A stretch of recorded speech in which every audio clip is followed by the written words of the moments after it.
Bonjour, je suis Saint-Ov Benjo, porte-parole de la direction de la diplomatie nationale d'Israël, ici pour vous fournir des mises à jour quotidiennes et des nouvelles en français.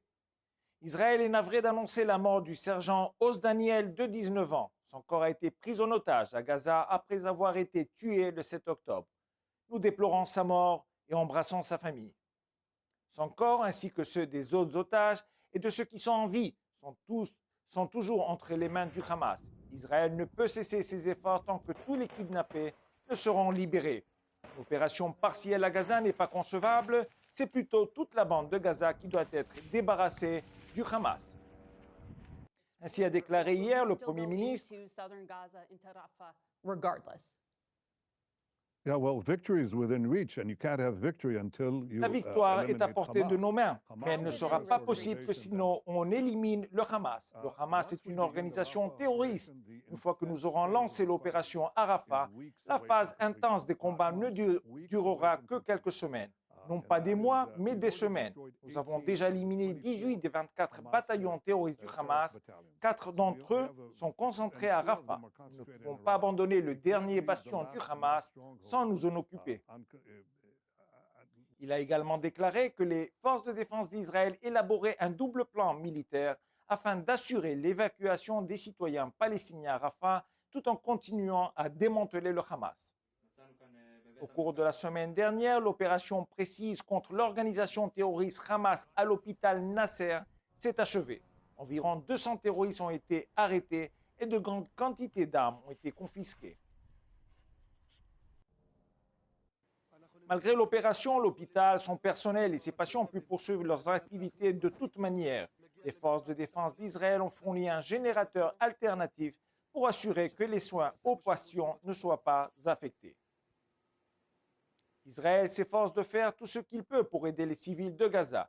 Hier, 245 camions d'aide humanitaire ont été autorisés à entrer dans le sud de la bande de Gaza.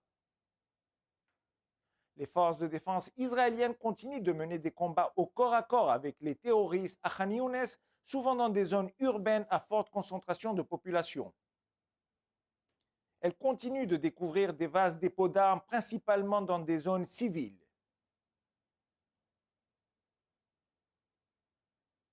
Malgré les affirmations selon lesquelles un cessez-le-feu ou une trêve à Gaza pourrait conduire au calme à la frontière nord, ce matin, le système de défense aérienne Front de David a intercepté un missile sol-air tiré en direction d'un drone de l'armée de l'air israélienne opérant au Liban.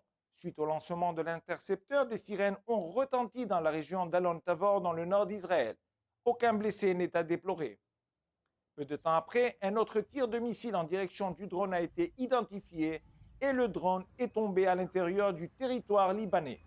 En réponse, les forces de défense israéliennes ont frappé près de la ville de Bar-al-Bek dans le nord-est du Liban, dans ce qui semble être les frappes israéliennes des plus lointaines en profondeur du territoire libanais, confirmées publiquement au Liban depuis des années. Hier soir, le ministre de la Défense, Yoav Gallant, a souligné que les forces de défense israéliennes poursuivraient leurs opérations jusqu'au retrait du Hezbollah de la frontière. Nous infligeons des dommages importants au Hezbollah. Nous continuerons à cibler leurs commandants jusqu'à ce qu'il n'ait d'autre choix que de se retirer. Que ce soit par la négociation ou par la force, notre objectif reste clair, le retrait des forces du Hezbollah. Quelle que soit la frontière, au nord, au sud, à l'est ou à l'ouest, Israël doit assurer la sécurité de ses citoyens et les mettre à l'abri de toute menace. Comme toujours, nous sommes à votre disposition 24 heures sur 24 pour répondre à vos questions aux coordonnées indiquées à l'écran. Merci de votre attention.